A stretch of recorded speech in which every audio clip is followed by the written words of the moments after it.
Hello everyone and welcome back to yet another average review and another JoJo Super Action Statue review. And today we're taking a look at another main villain, that being Enrico Pucci from Part 6, Stone Ocean.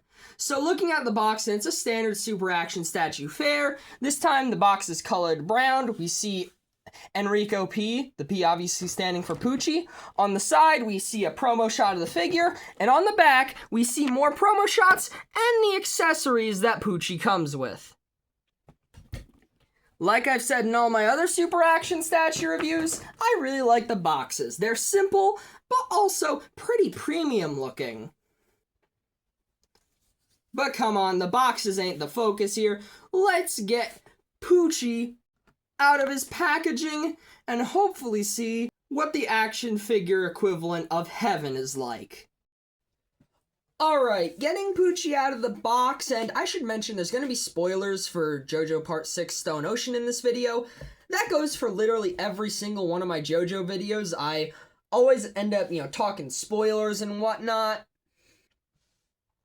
Since, the original manga's been around for decades, and the anime's been around for a good few years, but Part 6 was the most recently released anime adaptation of the series, since Part 7 hasn't come out yet, so I especially wanted to give that warning here, since it's pretty major.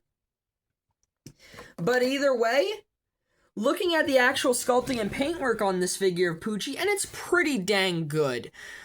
Especially the head sculpt. It's clearly meant to be like his design from Sea Moon and the Maiden Heaven arc after he absorbs the green baby, which is, well, that's one hell of a sentence. But yeah, he comes with, the little star-shaped hair pattern, these little lines on his hairline, and of course, the ponytails poking out, the back of his collar right here. And overall, the head sculpt is painted pretty well. He's a little paler than I'd like, but this is more accurate to how Araki actually colors him. Which makes sense. Pretty much every Super Action statue is a color scheme picked directly by Araki. But I would have maybe preferred something more similar to the colored manga scans, since the anime definitely wasn't out when this figure came out. But it's not the biggest deal in the world. Sometimes he looks way too pale, but it just depends on the lighting with this figure. That's something I've learned. Either way though, looking at his uniform, and I got no problems with the color combination here. I really love the purple on his uniform. I feel like it pops a lot more than the black uniform that was used in the anime. I think that was a pretty cool uniform, and I do like that they kind of did something similar with the Wonderfest exclusive version of this figure, even if that's going for like $200 on the aftermarket. But the purple just pops. And also I like the color purple either way, so that's an even bigger plus for me. And I love the metallic gold used for the cross and belt. I love metallic paint on figures, and I absolutely love how they're done on Super Action statue figures. They really pop, and that especially works for, the cross on Pucci's uniform. It draws your eyes directly to it, and it looks so ornate and, well, ornate probably isn't the right word. It just looks premium. It looks super good. And taking a look at the belt, that's also pretty dang cool looking. I like all the detail on the back. Not much for Pucci's actual back, like the actual back of his cassock. I really hope I'm pronouncing that right. But I do like how they have these little gold cuffs. And I do like how on the central cross they have this brown paint going around for the outline. That's pretty dang cool. Speaking of the cassock, if you move the pieces around, you can see that the inside of it is actually painted a different color, which is such a cool detail. You can also see that on the inside here, the actual cross does go down a bit, but really only to the point you'll see like right around here. But still, that's pretty dang cool.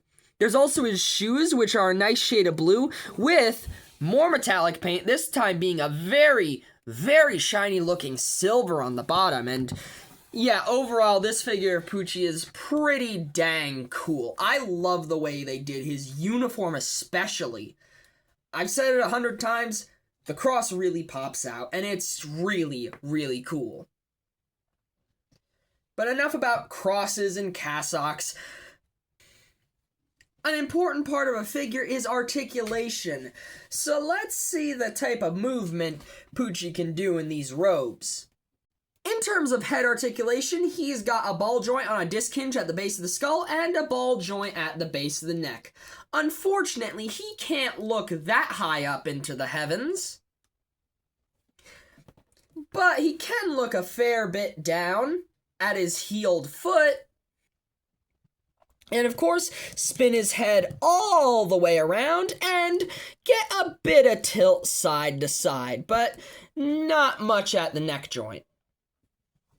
Moving to the shoulders, and they can spin all the way around very easily. The shoulder pieces on this guy are a lot looser than a lot of the older figures I've gotten, which I actually do like more. It makes the movement a lot more smooth, and he can raise his arms up maybe the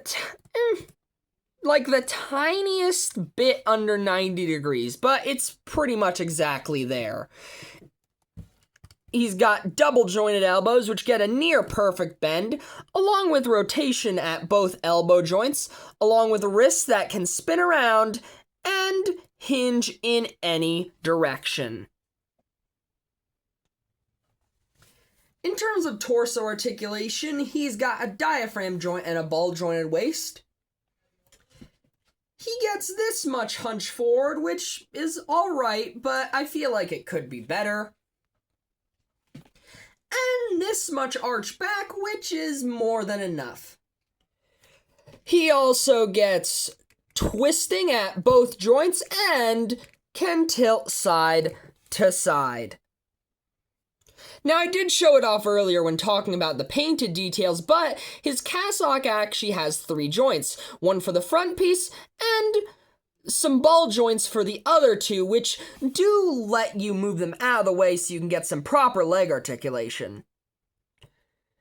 Speaking of the leg articulation, he's got ball jointed hips that let him kick about 90 degrees in combination with his cassock being lifted. He can also split this far, which is just kind of okay. At the very least, though, he does have some thigh rotation in there. Pucci also has double-jointed knees, which let him get a pretty dang good bend, along with rotation at the upper knee joint. Moving down below his robes and pants, though, he's got the standard super action statue ankle articulation that lets him bend his feet backwards, forwards, pivot side to side, and spin around, along with, of course, toe articulation. So overall, Pucci has some pretty dang good articulation. Probably some of the best in the line, at least out of the figures that I've reviewed. Only real complaints is the lacking hunch forward, and also, Pucci ain't the best at looking up. Moving on to the figure comparisons, and we of course have the standard male and female comparisons for this series, the Marvel Legends Renew Your Vows, Spider-Man, and Spinneret. For the reason Dio's Heaven plan was ruined and also revived by Pucci, we have Jotaro, Cujo, and Star Platinum, specifically the Part 4 versions. But since there must be darkness when there is light, and also because he's like really, really, really important to Pucci's entire character and motivation, we have Dio and the World from Part 3. Yeah, this Dio is definitely out of scale with Pucci, but it is pretty cool how Dio and Pucci work together, even if it wasn't, like, them actually fighting side by side, since I can't really think of any other example of villains from 2 different parts directly working together like that. Pretty interesting. But hey, since we brought out Dio, we might as well bring up His only son that the Super Action statue line has a figure of, Giorno, who also happens to be the only one of Dio's sons to not have actually met Pucci. Wouldn't that be a kind of interesting what-if scenario?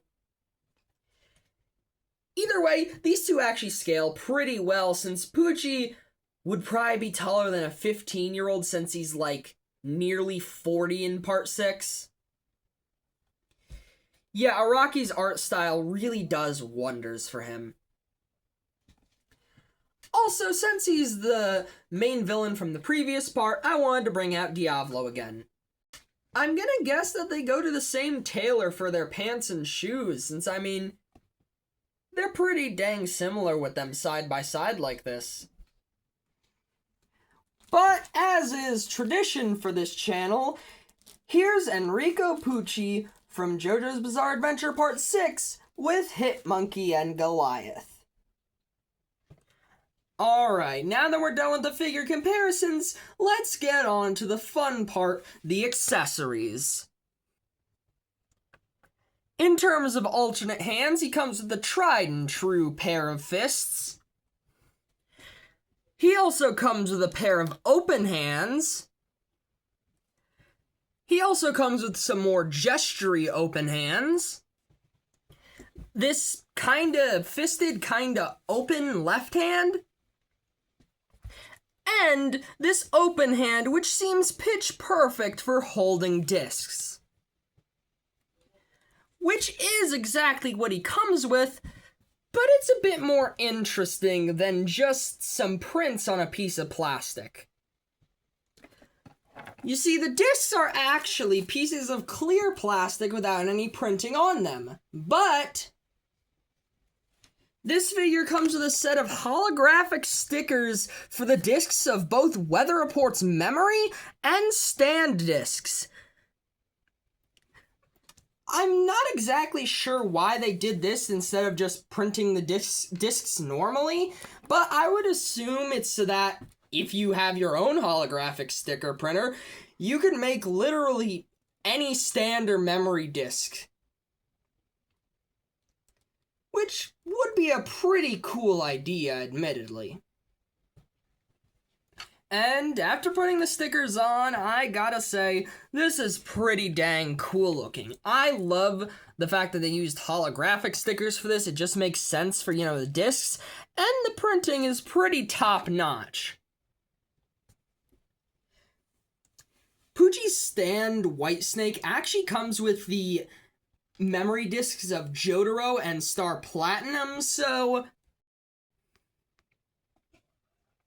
maybe when I get around to collecting more JoJo figures, I'll end up getting that one.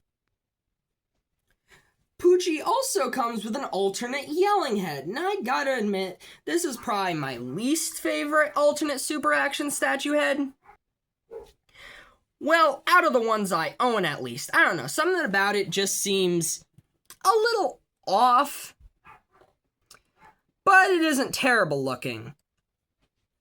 But Pucci comes with one last accessory,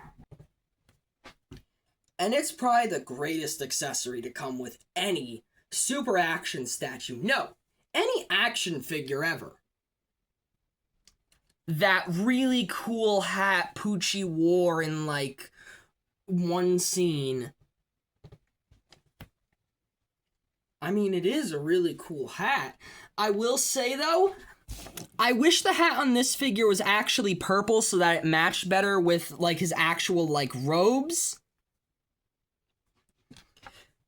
I don't know, I felt like that would have looked cooler and, well, like I said, matched his outfit better. But, I mean, hat's still cool nonetheless. So overall, I do really like Pucci's accessories, although I do feel like the yelling head could have used some work, and also I feel like there was a missed opportunity for a third head, that being the design Pucci had with his hair before he absorbed the green baby. The more simple pattern connecting his eyebrows to his hairline, I don't know, I feel like that's really missing from the Super Action statue line. I mean, technically, to make it more accurate, you'd have to also include an extra neck piece for Pucci that doesn't have, like, the longer hair, but I don't know. I feel like it would have been cool. Anyways, though, to quickly get the price out of the way, just like pretty much every Super Action statue, Pucci retails for about $50 to $55 depending on where you buy him, but if you're importing him, you're gonna have to pay a heck of a lot more than that. But still, I do feel like Pucci is very much worth the premium price, which leads perfectly into my final thoughts. Alright, now time for my final thoughts on this figure of Enrico Pucci. Overall, I think this guy might have unexpectedly become my favorite figure that I own in the Super Action statue line. The sculpting and paintwork is amazing. Especially the metallic gold cross on his cassock. I mean, there's a reason I mentioned it way too many times. It looks really, really good.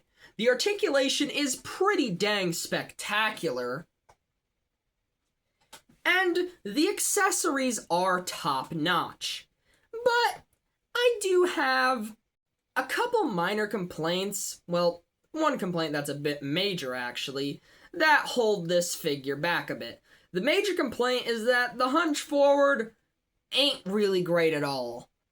To me, getting a good hunch forward on a figure is pretty important, so Pucci and also a lot of Super Action statue figures not really having that is a bit of a disappointment. My other complaints are a bit more minor, but still, complaints are complaints. I don't like the yelling head very much. I don't know, something about it doesn't seem right, especially when I compare mine to some of the promotional art. I don't know, something about the eyes on my copy just doesn't look too good. And also, I feel like there was a missed opportunity to include a pre-Sea Moon and Maiden Heaven Pucci head. But if I said I wasn't super happy with this figure of Pucci, I would be lying to a massive degree. So overall, I'm gonna give the Super Action statue JoJo Part 6 Enrico Pucci a 9 out of 10. It's a pretty worthy figure for an absolutely spectacular villain. Overall, though, I'm wondering your thoughts. Am I overselling this figure, or do you agree and think it's pretty dang spectacular? Tell me in the comments below. And either way, if you've made it this far into the video, well, first of all, thank you very much for watching, and have a great day, 'cause you deserve it. Bye-bye.